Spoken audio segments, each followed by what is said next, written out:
ওইভাবে নামাজ পড়ো বন্ধু, যেই নামাজের মধ্যে আছে প্রেম। ওইভাবে নামাজ পড়ো যেই নামাজের মধ্যে আছে মনোযোগ। ওই নামাজ পড়ো যেই নামাজের মধ্যে আছে ভয়। তুমি নামাজটা পড়তে হবে এমন ভাবে বন্ধু, একজন নামাজে দাঁড়ালেন, বন্ধুরে আমার, নামাজে যখন তিনি দাঁড়ালেন, দাঁড়ানোর পরে তিনি বলতেছেন, আমি নামাজটা এমন ভাবে পড়তে চাই। কিভাবে পড়ি?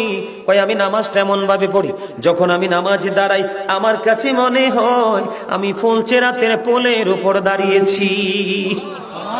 একটু যদি নড়বড় হয় আমি জাহান্নামে নিক্ষিপ্ত হব। তার মানে হলো আমি এতটাই মনোযোগের সাথে নামাজ পড়েছি যেন আমার নামাজটা বিন্দু পরিমাণ কোনো আংশিক ভাবে যেন অগ্রহণযোগ্য বলে আল্লাহর কাছে গৃহীত না হয়।